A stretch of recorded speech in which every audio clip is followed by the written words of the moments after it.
오늘은 그동안 했던 성경 여행을 좀 잠깐 멈추고 지난주에 저희가 그 외국인 선교사 묘지에 갔다 와서 한 번은 이게 좀 정리되고 또 우리가 이걸 전체적으로 앞으로도 그렇고 계속 이런 문화도 만들고 또 제대로 된 걸 좀 이렇게 접근하는 게 필요하겠다 싶어서 그 부분을 좀 정리를 하려고 합니다. 순교자의 피와 한국교회 하나 됨 요한계시록 6장 9절에서 11절까지 말씀입니다. 요한계시록 6장 9절에서 11절 같이 읽을까요? 시작.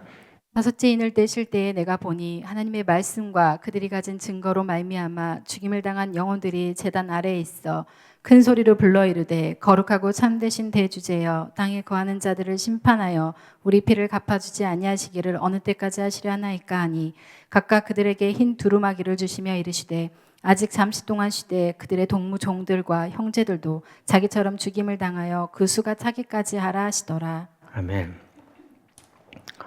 네, 감사합니다. 저희가 지난주에 그 양화진 갔다 오면서 여러 가지로 이렇게 변화가 있는 건데, 우리는 그냥 이게 갔다 왔다 이 정도 끝날지 모르지만 굉장히 중요한 많은 일의 패러다임의 변화가 있었던 것입니다. 그리고 그러면서 이제 조금 더 좀 제대로 접근하고 어떤 그 가이드라인을 제시하는 게 필요할 것 같습니다. 먼저 이제 성경적 원리를 먼저 좀 살펴보려고 합니다. Spiritual Family, 영적 가족을 이루기 위한 첫 번째 영적 원리, 우리가 그동안 해왔던 메시지인데요. 그걸 우리가 이렇게 단편 알고 있고 잘 연결을 못하는 경향이 있어서 이런 성경적 원리를 한 번으로 좀 정리를 하고자 합니다. 우리 영적 가족을 이루는 것이 정말 중요하다. 그냥 같이 모여 있는 것뿐만 아니라 실제적으로 스피리추얼 패밀리가 돼야 되는데 그것의 핵심이 뭐냐? 고린도전서 1장 10절이죠. 시작. 형제들아 내가 우리 주 예수 그리스도의 이름으로 너희를 권하노니 모두가 같은 말을 하고 너희 가운데 분쟁이 없이 같은 마음과 같은 뜻으로 온전히 합하라. 네, 같은 마음, 같은 뜻을 갖고 있으면 영적인 패밀리의 가장 핵심인 거죠. 그러다 보니까 우리가 같은 마음을 갖는 거 굉장히 중요하고 또 같은 뜻, 그래서 이것으로 우리가 온전히 하나 되어지는 것, 이것이 너무 중요한 거죠. 그래서 그렇게 하면 되는구나 하지만 또 그렇게 쉽게 되지 않아요. 이게 좀 되는 곳이 있는데 군대가 돼요. 우리 군대를 영적 스피리추얼 패밀리라고 얘기할 수 없잖아요. 거기는 말을 같이 하고 또 생각을 같이 하게 어거지로 만들죠. 근데 이제 그런 면에서 우리는 뭐 그리스도의 군대를 이루려고 하느냐, 그거보다 더 중요한 것, 성경적 원리가 있는 거죠. 그것은 뭐냐면 고린도서 6장 17절입니다. 시작. 주와 합하는 자는 한 영이니라. 주와 합하는 자, 예수 그리스도와 연합하는 자. 그러니까 우리가 같은 마음을 갖는데 어떻게 해야 같은 마음을 가질 수 있어요? 예수 그리스도와 같은 마음을 갖는 거죠. 그냥 예수 그리스도 없이 너랑 나랑 같은 마음을 하자. 우리가 인간적으로 계속 같은 마음을 갖자. 여러분 이렇게 되는 건 이 땅에서 한계가 너무 명확한 거죠. 그런데 하나님이 원하셨던 것은 예수 그리스도와 연합하는 거예요. 예수 그리스도와 같은 마음으로 한 영을 이루는 것, 한 영을 함께 받는 것이죠. 그리고 주님은 이 원리를 계속 사용하셨던 것을 알 수 있어요. 민수기 11장 17절입니다. 시작. 내가 강림하여 거기서 너와 말하고 내게 임한 영을 그들에게도 임하게 하리니 그들이 너와 함께 백성의 짐을 담당하고 너 혼자 담당하지 아니하리라. 네, 모세가 하나님께 불평했을 때 하나님께서 또 이제 70인 장로와 여러 가지 일들이 있을 때 이로 인해서 하나님 앞에 비슷하게 이야기하죠. 그럴 때 주님이 이제 70인 장로를 앞으로 모여라 라고 하고 전에 이것만 주제로 다뤘었는데 성경적으로 굉장히 중요한 원리라는 걸 알게 됐어요. 내가 강림하여 거기서 너와 말하고 내게 임한 영을 그들에게도 임하게 하리니. 우리는 그냥 그렇게 돼 있는데 가로치고 가져다가 take put on, put on, take and them, put on them 이렇게 돼 있거든요.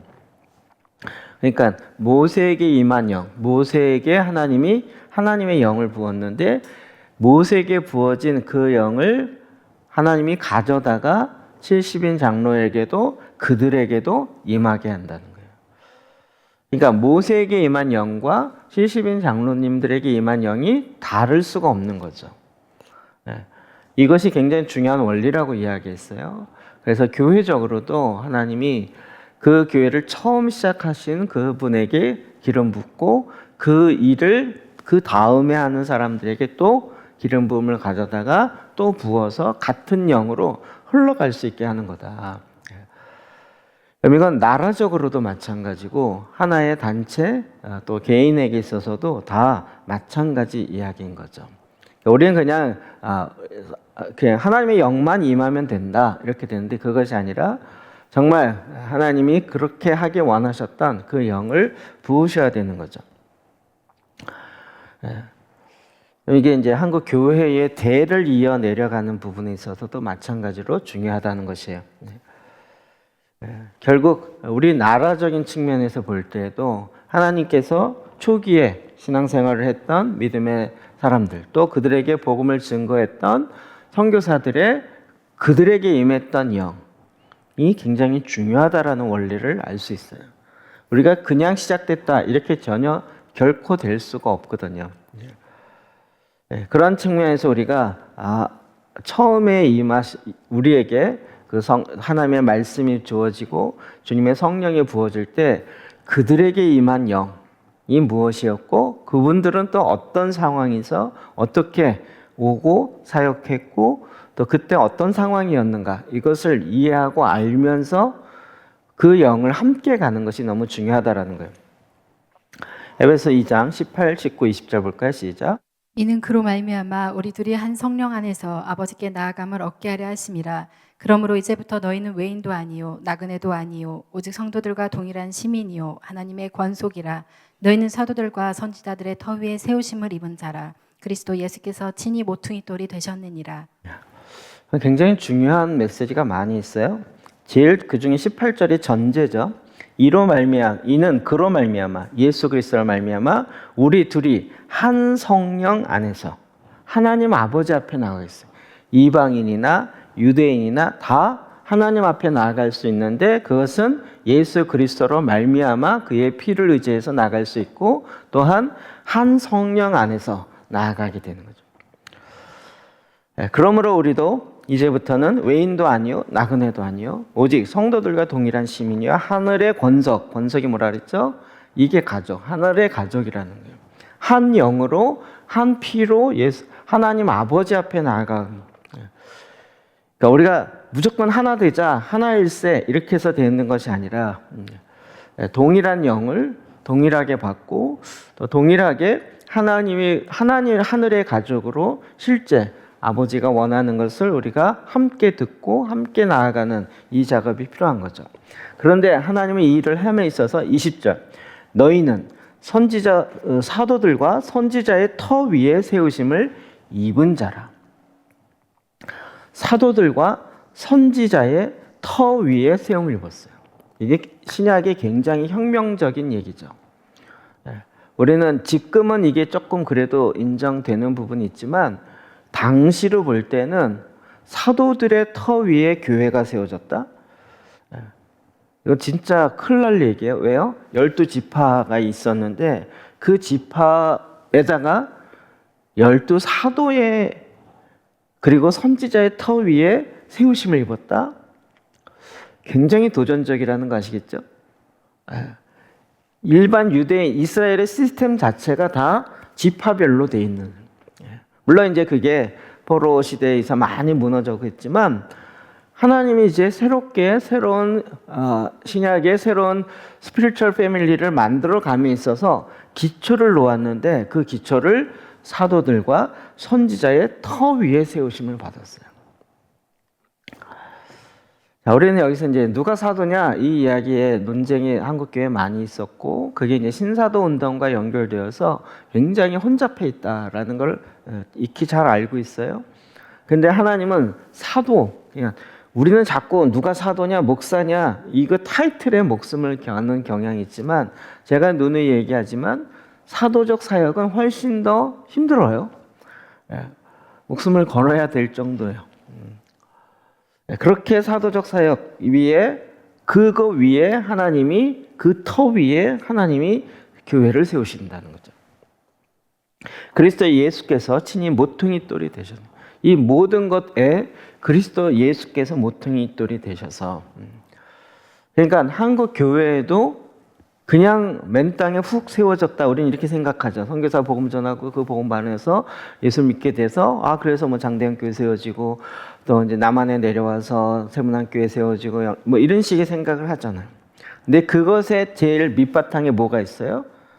이 땅에 보냄받은 자, 보냄받은 자의 터 위에 서 있다는 거예요. 게다가 선지자도 같이 들어가 있어요. 그러니까 오늘날 이거 1세기에만 있었고 오늘날에는 없지 않습니까? 자꾸 이렇게 이야기하는데, 원리적인 측면에서 한국 교회에서도 그러면 1세기에 있는 우리는 누구 사도의 터 위에 한국 교회는 서 있나요? 베드로인가요? 이 난리 나겠죠?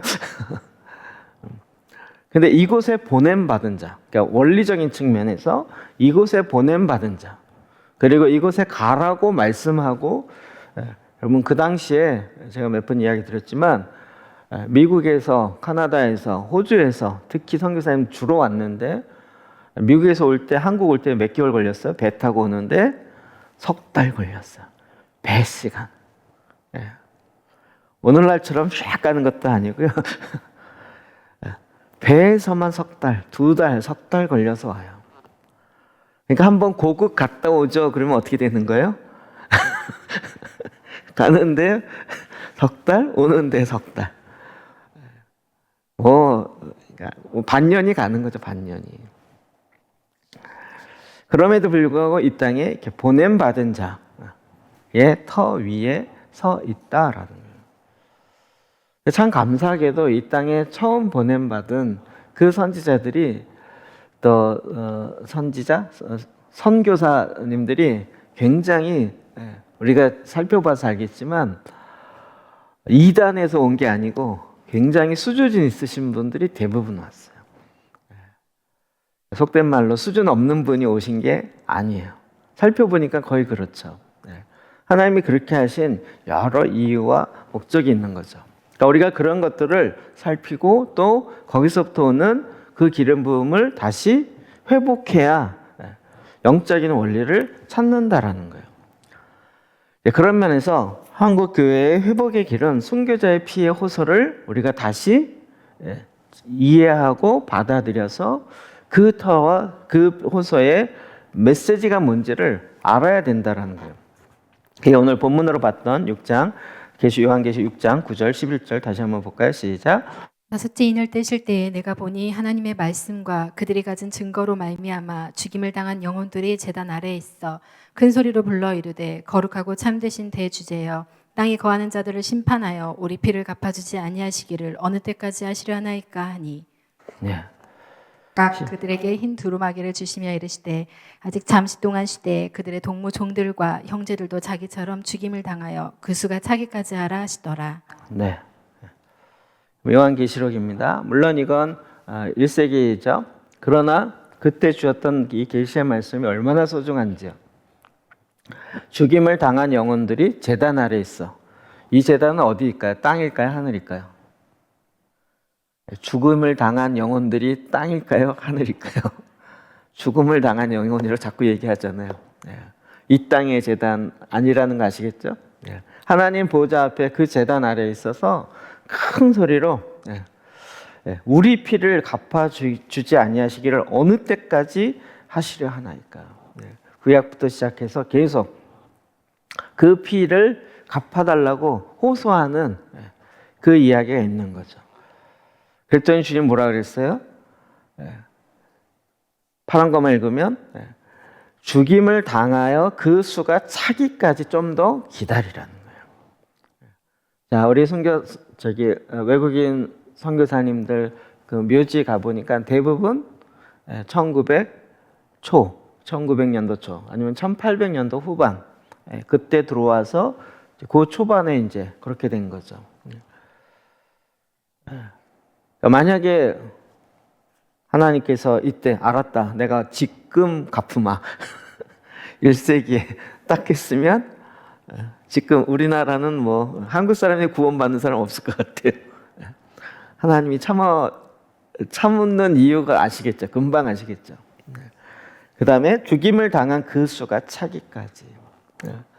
하나님은 이렇게 단지 순교자가 나와야 된다 이 이야기보다 하나님께서는 하나님의 일하심의 그 배경 가운데 자기의 생명을, 자기의 육의 생명을 아끼지 아니하고 하나님께 드려지는 정말 이와 같은 신부의 사랑과 이와 같은 주님을 향한 그 열정이 온 열방 가운데 다 회복되어지고 뿐만 아니라 이 마지막 때에는 모든 성도들이 그렇게 신부의 영성으로 그 사랑으로 나아가는 자가 되기를 원하시는 거죠.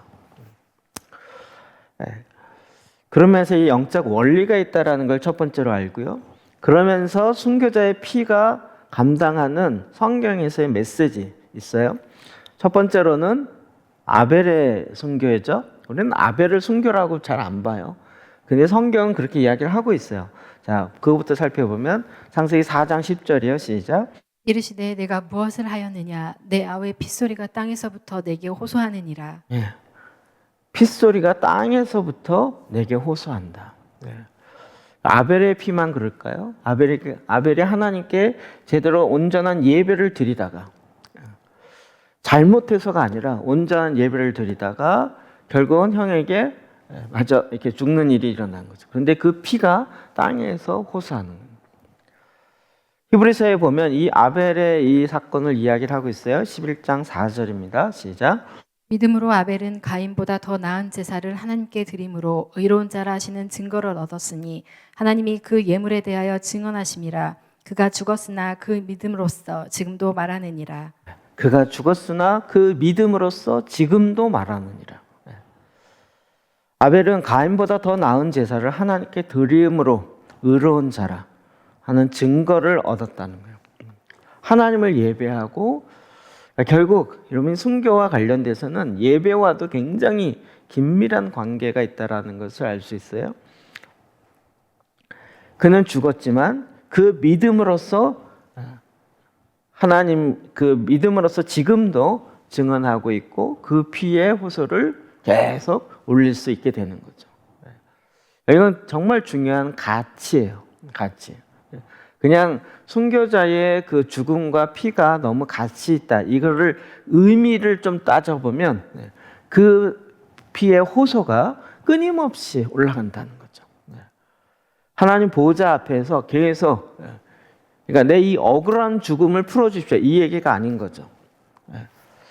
그 다음에 보면 히브리서에 제가 난이 없어서 뺀 것 같은데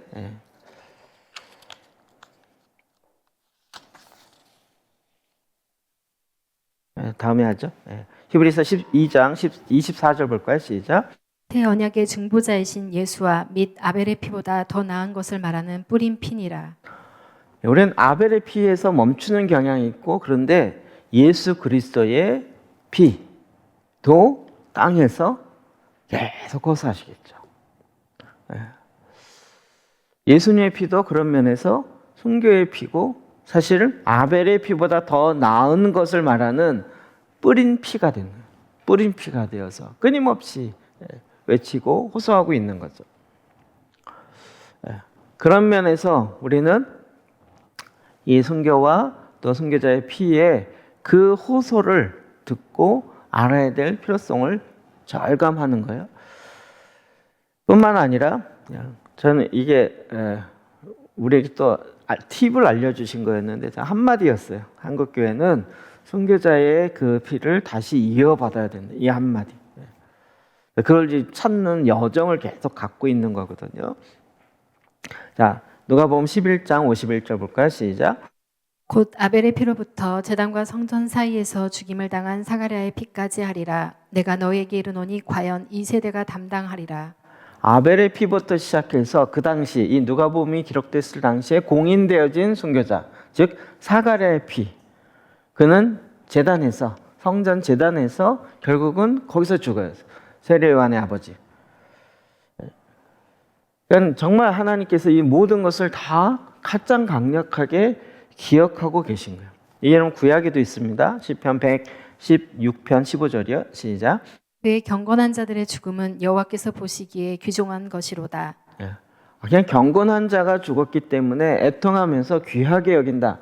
이거보다 훨씬 더 큰 의미를 갖고 있는 거죠. 그건 뭡니까? 경건한 자의 죽음은 여호와께서 보시기에 귀중함. 왜요? 그 피가 끊임없이 호소하며 그거는 하나님의 마음에 합당한 거예요. 왜냐하면 그들이 믿음의 삶을 살았기 때문에요. 자, 그게 이제 이거 말씀인데 히브리서 11장 13, 14절이요. 시작. 이 사람들은 다 믿음을 따라 죽었으며 약속을 받지 못하였을 때 그것들을 멀리서 보고 환영하며 또 땅에서는 외국인과 나그네임을 증언하였으니 그들이 이같이 말하는 것은 자기들이 본향 찾는 자임을 나타냄이라. 히브리서 11장에 나타난 허다한 증인들, 믿음으로 살았지만 결국 약속을 이루지 못했어요. 그리고 믿음에 따라서 아직 다 완성되지 못했는데 죽었어요. 그리고 사실은 당대에 다 이루어질 일도 아니었고 바톤 터치하듯이 자기가 감당해야 될 그 몫을 하고 간 거죠. 그렇기 때문에 이 땅에서는 나그네고 외국인인 것을 증언했다는 거예요. 그러나 이것이 말하는 건 자기들이 본향 찾는 자임을 나타내버려요. 하나님이 이 땅에 보내었고 단지 천국 가고자 함이 아니라 나중에 본 것처럼 아브라함도 큰 성을 바라보고 이 땅에 장막에 거하며 살았다는, 이 땅에 보냄받은 자로서 그 사명을 온전히 이룬 것이죠. 이건 너무나도 중요한 영적인 원리들이에요. 그런 면에서 한국 교회 안에, 이 한국 땅 안에 뿌려진 선교자의 피가 얼마나 소중한지를 우리는 알 필요가 있어요. 그런데 왜 개신교에서는 그동안 별로 이렇게 접근을 안 했냐? 이것도 중세로 넘어가야 돼요. 성인 숭배 사상 때문에 우리는 그런 거 다 아니다. 오직 예수를 믿음으로 예수님만 이렇게 이야기한 거죠. 어떤 면에서 좀 잘못됐던 걸 이야기하고 제대로 가야 된다 이 측면에서 얘기했지만, 그러나 또 그 잘못됐던 것 모두가 다 싸잡아서 이건 다 아니야. 그리고 오직 예수님만 이렇게 얘기해서 정말 믿음 있는 것처럼 보였지만 그 외에 있는 많은 풍성함들을 놓쳐버린 거죠. 제가 몇 번 이야기를 드렸었는데요. 제가 이스라엘을 이렇게 자주는 아니지만 다녀보니까 성지순례하는 스타일이 달라요. 대한민국은 하여튼 대한민국의 성지순례 일정을 외국 사람들이 보여주면 야 이렇게 하다 죽어. 하루에 막 8, 9군데를 가서 보고 사진 찍고 바로 또 타고 가고 막. 캐톨릭 같은 경우는 2군데나 많이 해야 3군데. 가면 그곳에 꼭 예배당이 있잖아요. 거기서 예배를 해요. 미사를 해요. 그러니까 우리처럼 막 사진 찍고 이거 그거야? 뭐 알았어. 그럼 빨리 사진 찍어. 그럼 또 빨리 가야 돼. 이러지 않고요. 그곳에 예배를 하고 그 인물과 관련되어진 성경에 있는 본문을 다시 듣고 그 나누고 거기서 기도해요. 저는 이제 개인적으로 대만 팀이랑 갔을 때 나중에 시간이 남아서 그때 이제 그 선교사님과 같이 엘리야 그 고향 갔었잖아요. 진짜 꼴짝꼴짝이에요. 그래 나중에 이렇게 뭐 동굴 같은 데 이렇게 갔었는데 그 옆에 수도원이 있었어요. 지금 보니까 그게 정교회 수도원이에요. 근데 저희가 막 이렇게 그 언덕 굉장히 높은 가파른 곳인데 거기 가는데 그 수도원으로 한 팀이 들어갔어요. 이렇게 연세 많으신 분들이 조그만 수도원인데 한 12, 13명 정도가 수도원에 들어가더라고요. 저기 들어갈 수 있나 보다. 우리도 말만 되면 좀 들어가. 근데 그때는 뭐 그런 생각도 없었어요. 근데 거기 있는데 또 임신한 그 유대인 가족이 와가지고 우리가 있는 동굴로 배가 이렇게 해가지고 만삭이 여인이 찾아왔어요. 진짜 앳돼요. 20대 초반 같아요. 물어봤더니 셋째래요, 그게. 우리가 있으니까 저기도 우리도 가보자 이래갖고 이렇게 올라온 거예요. 근데 이제 또 이게 정통 유대인들은 또 영어가 또 잘 안 되니까 그나마 소통이 좀 어렵더라고요. 그래 끝나고 그 다음에 이제 그 내려와서 거기서 이제 물가가 있어서 그 얘기도 하고 그 다음에 뭐 이렇게 여러 가지 이렇게 또 하고 있어요. 아마 한 3시간 정도 지나간 것 같아요. 그런데 그 수도원에 들어갔던 사람이 나오는 거예요. 3시간 만에. 그 조그만 수도원에 볼 게 뭐가 있다고 3시간 만에. 네, 뭐였을까요?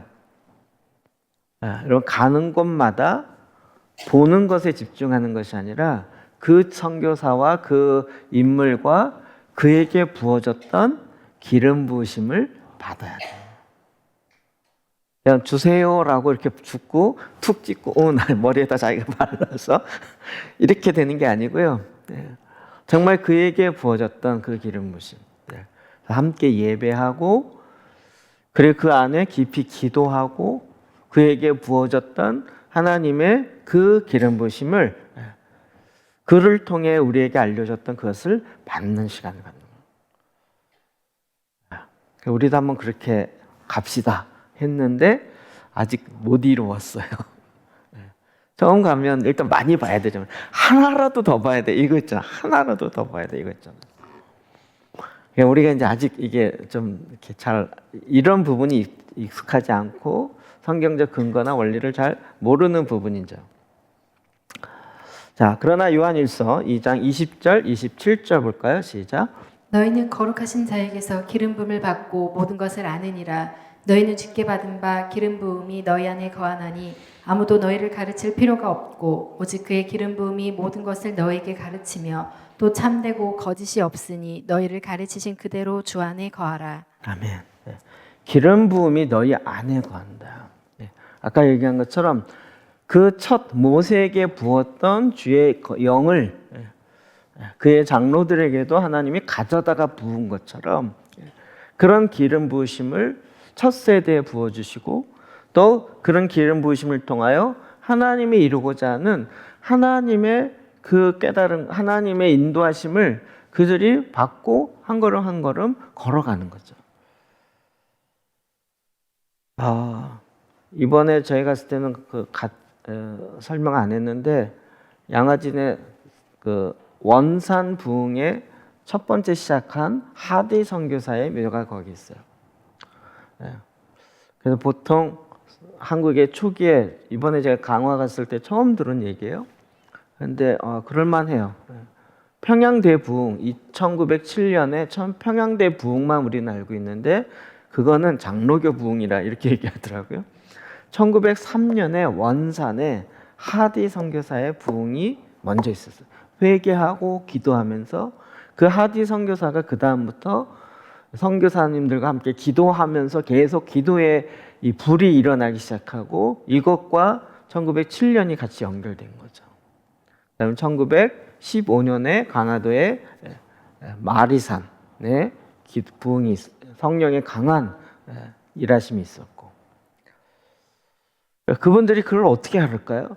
기름 부으심이 그에게 부어지는 거죠. 오늘날 우리가 여러분 그분들이 평양대부흥 했던 분들이 그거 잘하니까 오늘날도 그 평양대부흥 그 현장에 있는 사람이 주님 평양의 부흥을 주옵소서 이랬을까요? 아니겠죠. 그냥 회개하는 거예요. 기도하는 거예요. 뭔지 몰라. 근데 뭔가 막 마음이 뜨겁고 막 기도하고 싶은데 근데 한 사람씩 나와서 죄를 고백하니까 막 줄어들질 않아요. 그래서 선교사님이 어쩔 수 없이 자 이제 나와서 고백하지 말고 각자 앉은 자리에서 거기에서 회개하며 기도하세요 그랬더니 소리가 사자의 울음소리처럼 표하는 소리가 나왔다. 이렇게 나옵니다. 거기서부터 주요 3창을 근거다 이렇게 얘기하시는 분도 있어요. 우리가 생각하는 것처럼 평양의 부흥을 주시고 막 성령이 이렇게 기도한 게 아니었고, 선교사님에게 부어졌던 그 기름 부으심이 그대로 흘러간 거죠.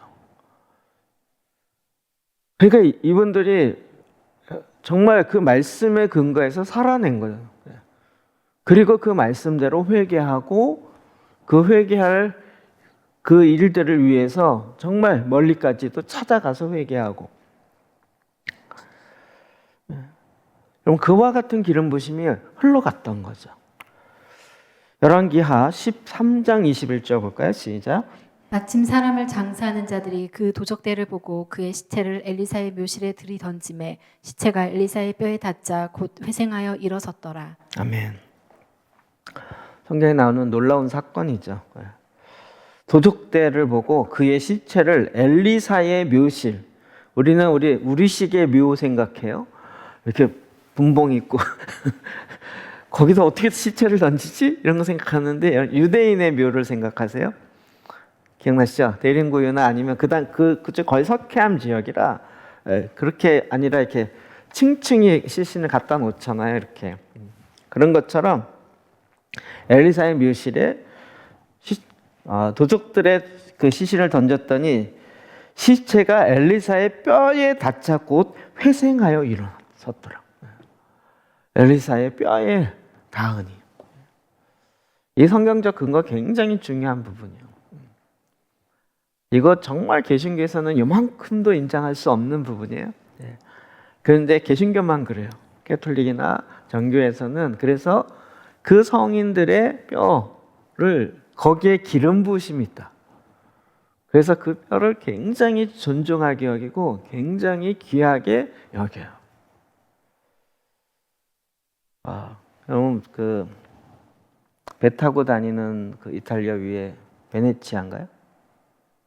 거기에 마가 기념교회가 있어요.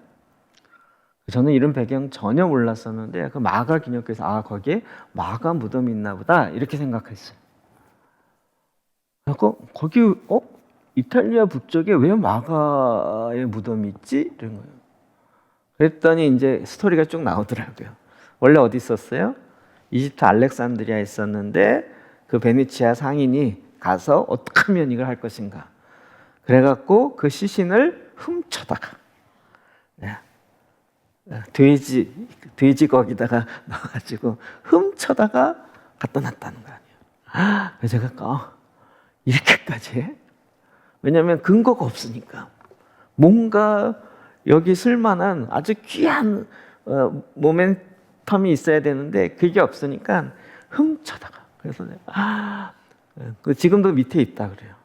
그리고 와 여기 있어? 알고 봤더니 뼈 두 쪽인가 이렇게 있어요. 이 전신이 있는 게 아니고요.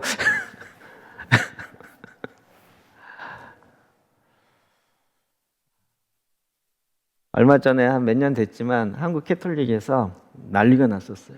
왜냐하면 김대건 신부의 유품을 인터넷에서 판매한다는 거예요. 유품이 아니라 뼈 한 조각이었어요. 난리가 났어요. 그러니까 이쪽으로 너무 치우치면 이제 이렇게 된 경우가 많은 거죠. 그래갖고 그런 성인들의 뼈는 이렇게요. 조금조금해서 여러 해서 나눠 갖고 갖고 있어요. 우리는 이런 얘기는 아예 2단 중에 상위단이라고 생각하기 때문에 생각지도 못하는 거죠. 저는 그게 중요하다 이 얘기를 하려는 것보다 그에게 부어졌던 기름 부심이 있다는 거예요. 우리가 그 기름 부심을 이어받아야 됩니다.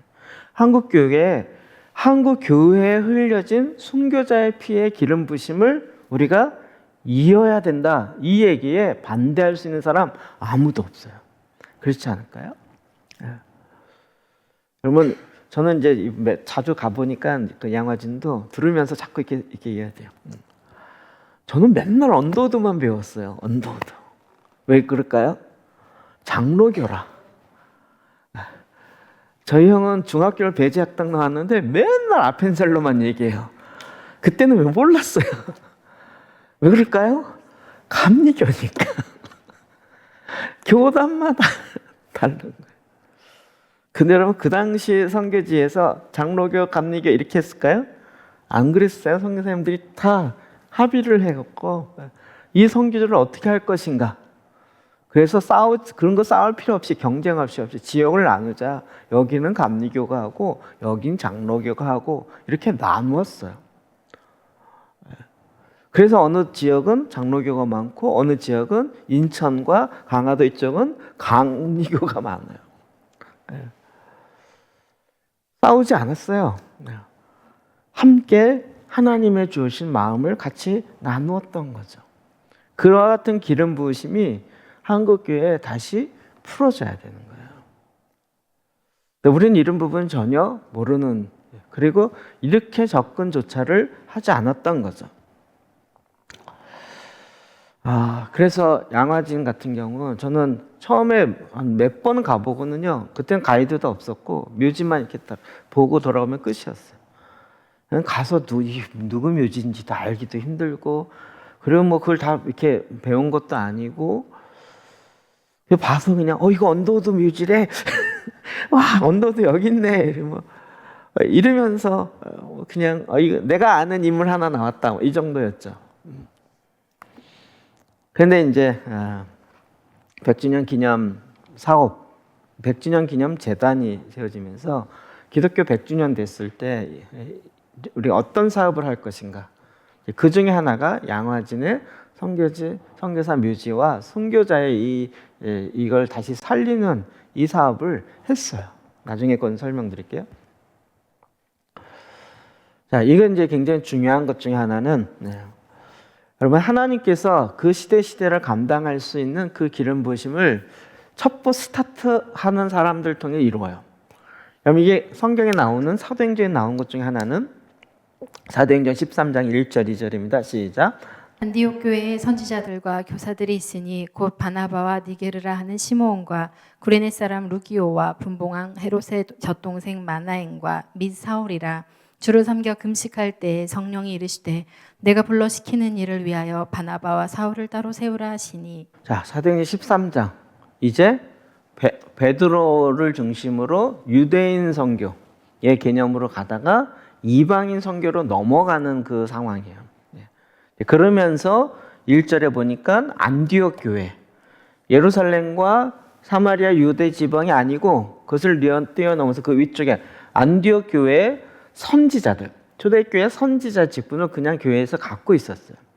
그리고 교사들이 있었는데 누구냐면 바나바, 그 다음에 시므온, 루기오, 마나엔, 바울, 사울 5명을 얘기하고 있어요. 그럼 그 앞에 자꾸 붙으니까 헷갈리는데 5명을 얘기하고 있어요. 주를 섬겨 금식할 때 무슨 말인지 아시죠? 하나님을 섬기는 금식을 할 때 성령께서 이야기하면서 그 5명 중에 바나바, 첫 번째 있는 바나바와 마지막에 있는 사울을 따로 세워라. 그들을 1차 전도여행, 2차 전도 이렇게 하면서 이방 선교로 가는 첫 역할이 이들에게 주어지는 거죠. 이방 선교의 첫 기름 부으심은요, 여기에 부어져요. 그 다음부터는 안디옥 교회가 거꾸로 예루살렘 교회를 도와주기도 하고 안디옥 교회가 바로 해외 선교를 나아가게 되는 첫 모체의 역할, 첫 스타트의 역할을 하게 되는 거죠. 그러니까 바나바와 사울을 위해서 또 다른 하나님의 사역을 위해서 그에게 새로운 기름 부으심을 부어서 그로 하여금 그 일을 감당하게 하신 거죠. 이와 같은 원리들 굉장히 중요하죠. 그런 면에서 근데 그 당시에 때가 참해가 우리는 너무 구속사적인 것만 생각하는데 그것뿐만 아니라 일반사적인 측면도 있어요. 뭐냐면 우리가 잘 아는 것처럼 모든 길은 어디로? 로마로. 근데 그 길을 통해서 뭐가 갔어요? 결국은 복음이 증거된 거죠. 로마가 그 길을 닦아놓지 않으면 선교여행 가기가, 전도여행 가기가 너무 힘든 거예요. 근데 로마가 다 닦아놓은 길을 바나바와 바울이 그 길을 향해서 결국은 로마까지 가게 돼요. 물론 이제 배를 타고 가기도 하지만. 그러니까 우리는 너무 세계사와 그 구속사를 너무 이렇게 양분화시키는 경향이 있어요. 그 시대에 담고 있는 문화적 배경에서 이걸 증거하고 전달돼야 되잖아요. 그러면서 하나님은 지금 우리가 생각을 자꾸 전환해야 되는데, 그러기 위해서 지금 우리가 눈에 보여지는 것이 아니라 하나님이 뭘 하기 원하셨는가, 이걸 잘 볼 필요가 있어요. 여러분, 그런 측면에서 한국교회 트렌드라는 책이 나왔는데, 이건 한국 교회를 대상으로 앙케이트 조사한 거예요.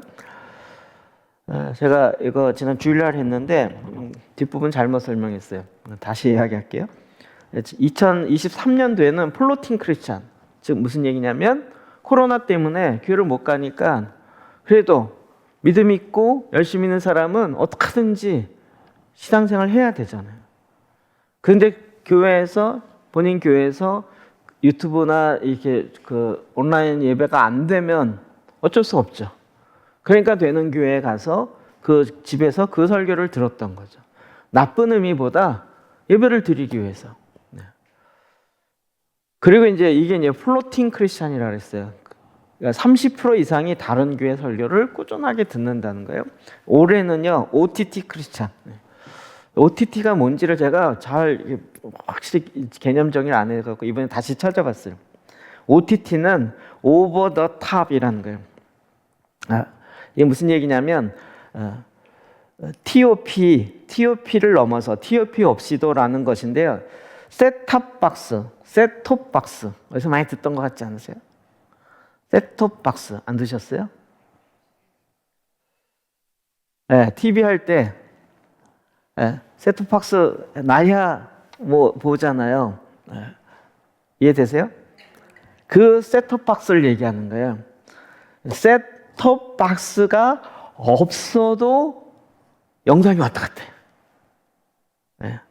오버 더 톱이라는 게 셋톱 박스예요. 그 셋톱 박스를 넘어서 그거 없이도, 여러분 컴퓨터로 할 때는 셋톱 박스 필요한가요? 그땐 그게 아니라 인터넷 선을 연결하죠. 셋톱 박스를 놓는 게 아니라. 그랬더니 점점 전에는 셋톱 박스를 놔야 다른 채널을 이렇게 볼 수 있었는데, 이제는 아예 인터넷을 통해서 그 셋톱 박스를 놔야 하는 것들보다 더 많은 걸 하기 시작한 거죠. 그게 이제 넷플릭스부터 시작해서, 여러분 쿠팡이 지금 그걸 하기 시작하는 거예요. 그 쿠팡이 지금 그냥 이렇게 택배를 다 장악하겠다, 이것뿐만 아니라 아예 OTT 개념으로 넘어가 버렸어요. 그래서 아예 누구든지 쉽게, 여러분 쿠팡에서 주문하세요, 안 하세요? 잘 하는 사람 있고 안 하세요? 근데 왜 해요? 하는 사람은 편해요. 그냥 인터넷 툭툭툭 하면 돼요. 어느 정도냐면요, 저희 교회에 거기서 공문이 왔어요. 예수 보혈기도 쿠팡을 통해서 판매하지 않겠냐고. 사람들이 주문을 쿠팡에다 해요. 책 판매도 하고요. 뭘 해서. 그러니까 거기서 이렇게 검색어 많이 들어온 거 있으면 그거 딱 조사해가지고 요거 자기네 갖다 놓고 판매하겠다. 그러면 거꾸로 이제 우리한테 와서 이렇게 되는 시대예요. 이해되시죠? 우리의 상상은 훨씬 더 빨리 진행하고 있어요.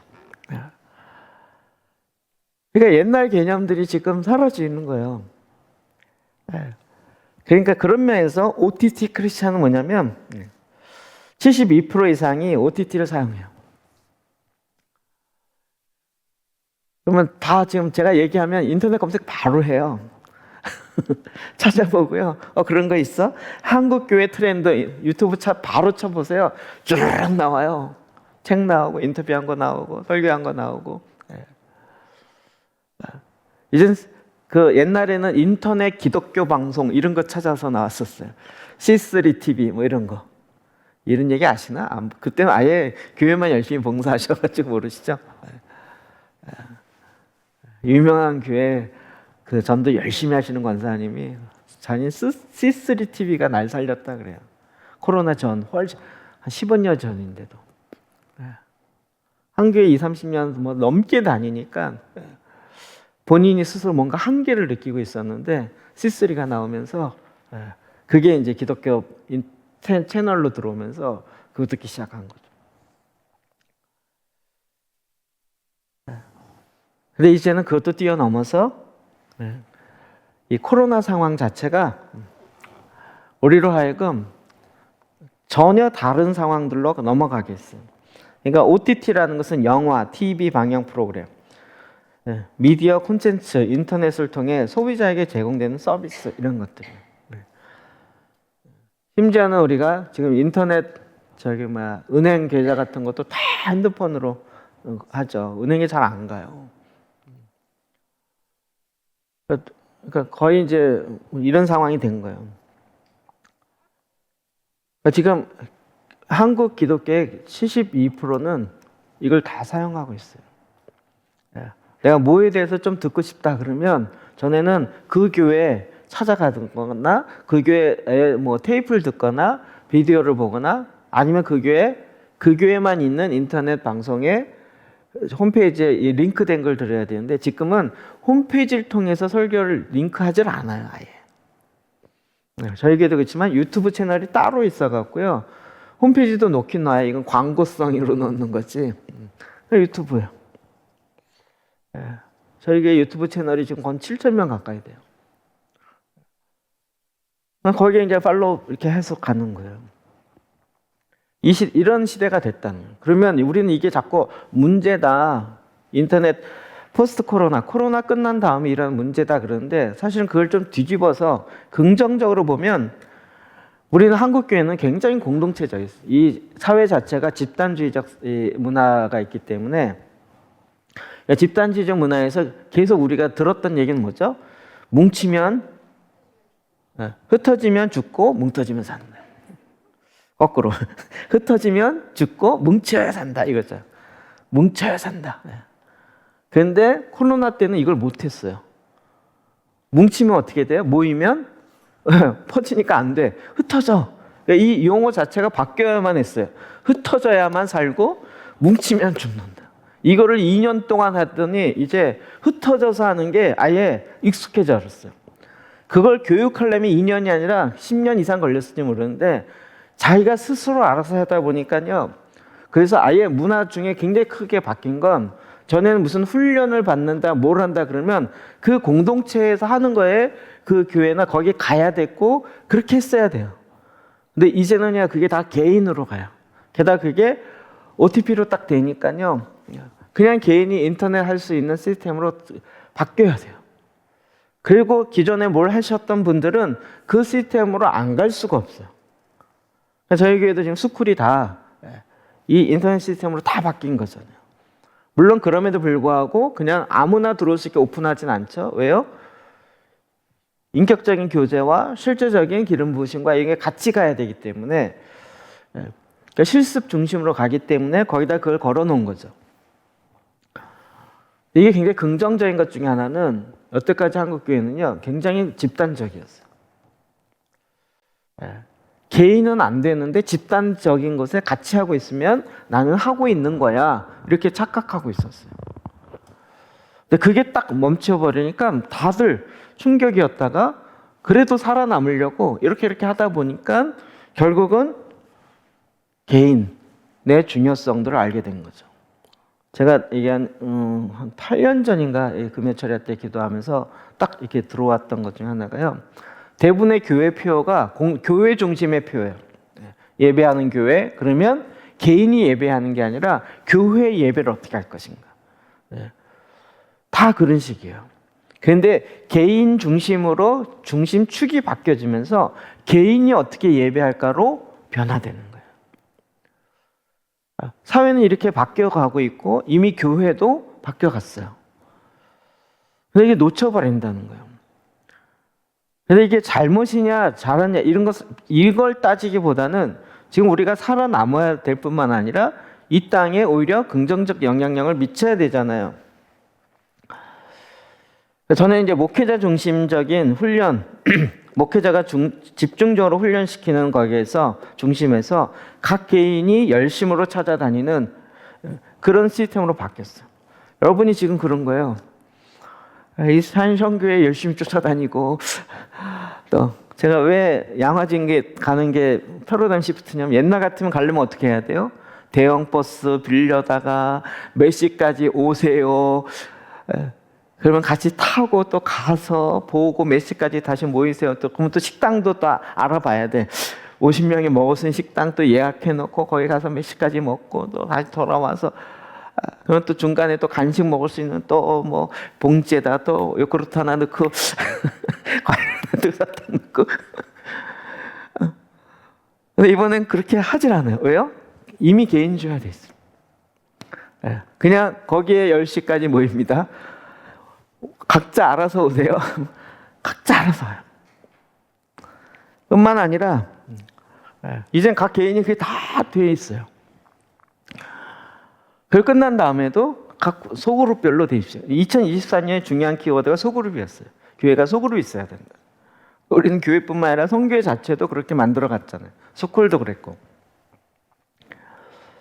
그러니까 오히려 이 시대에 별로 영향 없이 더 이렇게 하나씩 갈 수 있었던 거죠.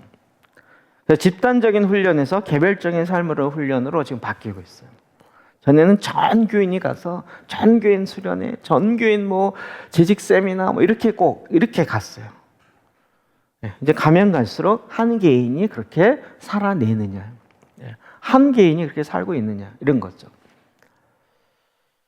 하나님이 이런 부분에서 긍정적으로 세상은 지금 부정적으로 바뀌는 것 같지만 오히려 그런 가운데 코로나를 통해서 하나님 주신 메시지가 뭐라고요? 수도. 그 다음에 예배의 패턴을 바꿔라.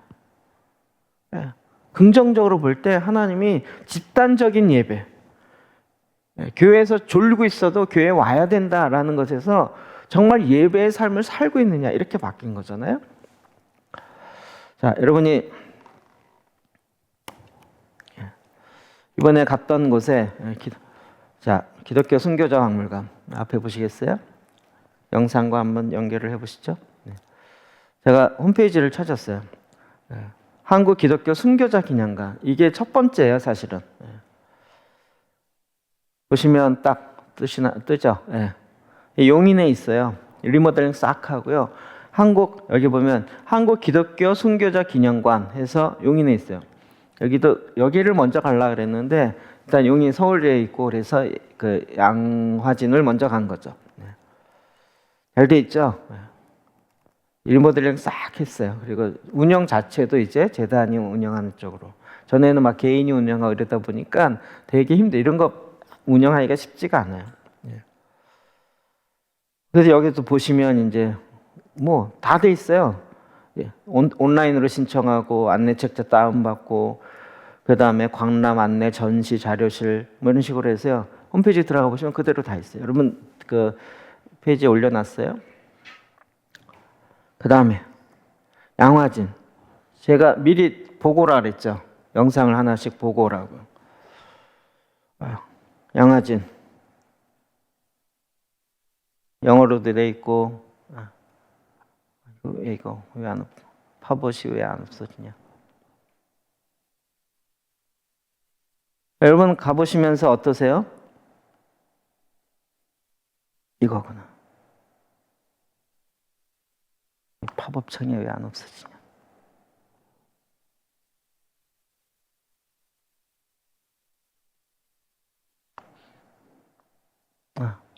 하여튼 뭐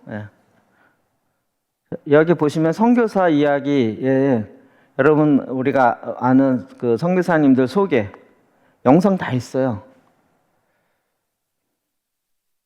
이거 보고 오라고 말씀드렸죠. 거기 뭐 140 몇 분의 선교사 있는데 그분들의 스토리를 다 모르잖아요. 들어도 생소하고. 근데 우리가 이런 부분을 그냥 훅 하고 선교사님들이 순교를 많이 했구나 뭐 이 정도 알고 넘어갔죠.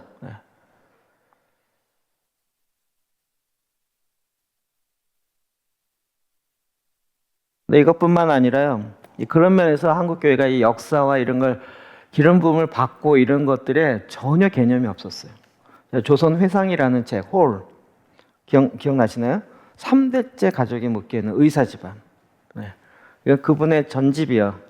닥터 홀의 조선 회상이라는 선교사님의 그 전집. 여기 보면 앞부분에 사진이 있는데 이거는 원제는 이미 원제가 나와 있어요. 조선회상이라고요.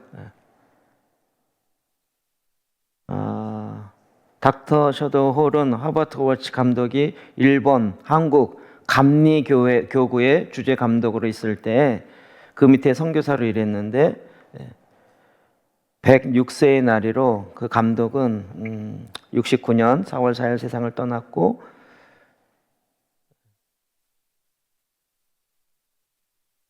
그 박사가 추천했고 이분의 생애에 대한 것을 책 이렇게 두고요. 제일 마지막에 딱 보면 사진 하나 여러 가지 여기 뭐 다 있어요. 제일 마지막에 거기 있는 비석인데요. 그 뭐라고 돼 있냐면 91세 나이로 사랑하는 한국 땅을 밟은 셔도우 홀 부부의 감회는 남달랐다. 그는 양해진에 묻혀 있는 아버지와 어머니, 여동생의 묘를 방문하고 이렇게 유언을 남겼다. 나는 지금도 한국을 사랑합니다. 내가 죽거든 내가 태어나서 자랐던 사랑하는 이 나라 또한 내 사랑하는 아버지와 어머니, 누이 동생이 잠들어 있는 한국 땅에 묻어주시기 바랍니다. 그는 98세의 나이로 숨을 거두었고 아내와 함께 아버지인 윌리엄 제임스 홀과 어머니 로제타, 동생 에디스와 함께 양화진 땅에 묻혀 있다. 그의 가족의 스토리예요. 그러면 이거 누가 번역했냐면요. 한국 누가회 전 회장이 안양병원 원장인데 그분이 돈 내가지고 책을 냈어요. 기독교 의사회가 모여서 만든 단체가 누가회예요. 누가회. 누가가 의사였잖아요. 한국 누가회 의사에서 우리 선교사님 중에서 의사로 헌신했던 이 선교사님 너무나도 우리의 의사의 본보기가 된다. 그래서 이렇게 책을 만들어낸. 그러니까 이 한 분의 이야기만 하더라도 어마어마한 얘기예요. 우리가 그런 기름 부으심이 필요로 하는 거예요. 그냥 조그만 뭐 헌신 요 정도로 끝나는 게 아니고요. 그 다음에 아까 얘기했던 기독교 100주년 기념재단. 보시면 한국 기독교 100주년 84년도에 이걸 했을 뿐만 아니라 그러니까 언더우드 아펜솔로가 인천 제물포 앞에 이렇게 배를 댔을 때 1884년이었거든요. 그때를 기념해서 이제 100주년 기념 행사를 했어요. 여기 보면 이제 순교자 기념관 양화진 재단 소개한 거죠. 양화진의 선교사들 여기 영상이 다 있어요. 짧게 5분짜리 뭐 이런 식으로. 그럼 지금 OTT 측면에서 접근하는 거예요. 이걸 다 가보세요. 그러면 어느 세월에 가보냐고요. 어느 세월에 그걸 다 그 사람들의 전기를 아냐고요. 근데 인터넷으로 그냥 툭툭 치면 이번 유튜브에 엉뚱한 거 보지 마시고 이거 찾아서 찾아서 여기 가보시면 여기 기독교 100주년 교회 양화진 묘지 이거 치면 또 글로 쑥 들어가요. 할 수 있게 다 되어 있어요. 우리가 길을 몰라서 그랬던 게 많은 거죠. 게다가 양화진 묘교 강좌도 있었고요. 여기 보니까 뭐 책 낸 것도 있더라고요. 그 선교사님들의 전기를 모아놓은 그런 것도 또 필요하고요. 자, 여러분 길만 알려주는 거예요. 문준경 전사님. 그럼 여기도 신안 아빠도 증도라고 얘기하는 천국의 섬 증도라고 얘기하는 조금 거리가 멀긴 하지만 빡세게 갔다 오면 하루에 좀 갔다 올 수 있고요. 특히 이 앞에는 생활관이라 그래서 4인실, 8인실 아예 1박 할 수 있어요. 그래서 문준경 전사님 실제 사역 이분의 영향을 받아서 정태기 목사님 그 다음에 CCC의 김중건 목사님, 다 여기 전기채 목사님 총회장 하셨던 이런 분이 다 이분에게 전도받아갖고 한국 교계에 엄청난 일을 하셨던 분이에요. 여기 생활관 거기서 그냥 자고 좀 시간 많이 가는데 한 4시간 걸리니까 좀 여유 있게 가서 그 앞바다가 진짜 멋있어요. 특히 해 떨어질 때 산 올라가서 문중영 선생이 기도했다는 기도 그 바위가 있어요. 거기 딱 올라가면 앞에 정말 그 서해 바다가 예쁘다는 얘기를 많이 들었지만 맨날 뻘이고 뻘이 뭐가 예뻐 그랬는데 여기 가보고 나서 야 진짜 이탈리 부럽지 않다. 이탈리아 뭐 나폴리가 어떻고 뭐 이런 거 부럽지 않다. 이 딱 생각이 들 정도로.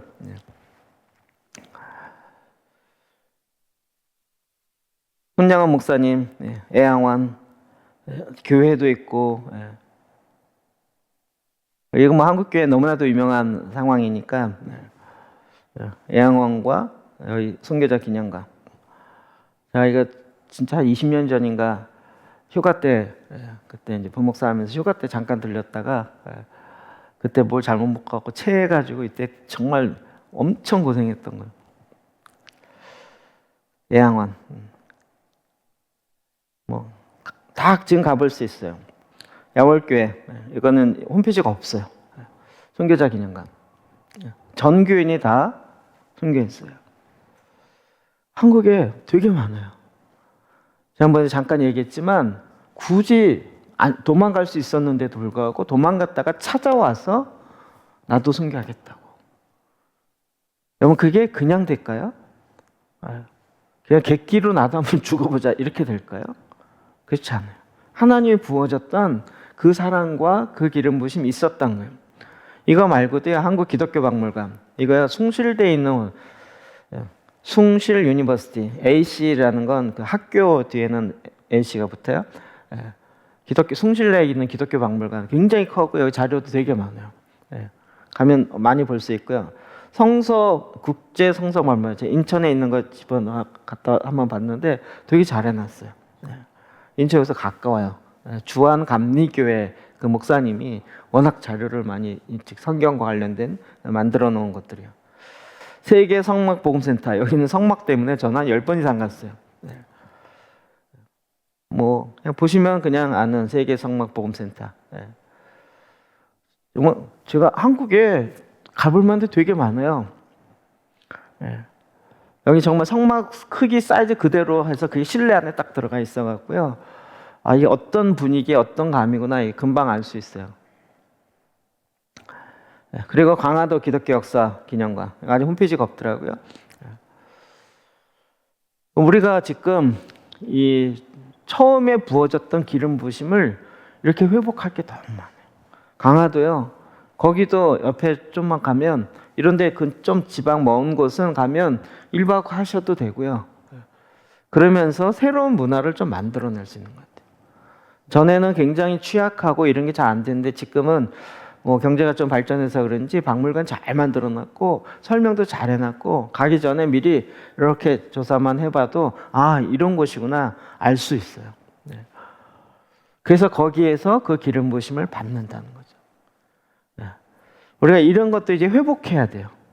그냥 가서 와 신난다 멋있다 잘해놨다 박물관 잘해놨는데 이러고 끝나는 것이 아니라 그 가운데 부어졌던 그 기름 부심을 받는 거예요. 그랬을 때 그 사랑이요. 여러분 저는 양화진 갈 때마다 이걸 알고 가서 그런지 갈 때마다 아까 그 닥터 홀 그냥 사랑이에요. 조선은 그냥 사랑. 경제가 발전했기 때문에 사랑 아니에요. 그냥 사랑했기 때문이에요. 마치 하나님의 사랑의 프로젝트 같은 거예요. 제가 10여 년 전에 어느 교회에 가서 강의를 했더니 그분이 이 책을 주셨어요. 토마스 선교사 순교 기념 사업서. 아직 우리나라 첫 번째 순교했던 목이 잘려졌던 토마스 대동강변에서 그에 대한 얘기가 별로 없었어요. 지금은 그래도 많이 알려졌어요. 그가 쓴 뭐 기도 편지부터 해서 그런 거 이제 작업하기 전 단계 이런 것들이. 한 목사님이 스코틀랜드도 가고 그 파송한 교회도 가고 기도 편지도 받고 그러면서 책도 내고 이런 작업들을 하는 거죠. 이런 것들이 굉장히 가치 있고 또 우리가 만들어내야 될 숙제 중에 하나예요. 저는 개인적으로 정말 그 처음에 한마디 팁이었지만 한국 교회는 한국 교회의 순교자의 그 기름 부으심을 다시 회복해야 돼요. 그냥 놀러 가려고 가는 게 아니고요. 가서 재미도 있고 뭐 좋은 것도 있어야 되지만 그러나 가서 그 기름 부으심의 흐름들을 가져야 돼요. 이거 말고 각 교회마다 인천 내리교회부터 시작해서 강화도 100년 된 교회 다 기념관 따로 있어요. 굉장히 많아요. 하나님이 그런 은혜와 축복들을 우리에게 회복하라고 허락하셨어요. 네. 그래서 저희가 이번 양화제는 그런 면에서 처음 딱 그때 못 가신 분은 한 조는 뭐 따로 요일을 따로 잡아서 따로 갔다 오시더라고요. 좋아요. 네. 왜 따로가 이러지 않아요. 트렌드 자체가 이제는 바뀌었어요, 아예. 그래서 이제 그렇게 가고 점검하고 확인하고 주님의 은혜들을 더 많이 누리고, 그래서 우리에게 다시 이 기름 부으심을 회복할 수 있는 하나님의 방식과 하나님의 길에 우리가 한 걸음씩 한 걸음씩 경험하고 그렇게 나아가는 그런 기기가 더 많이 되어지기를 주의 이름으로 축복합니다. 기도하겠습니다.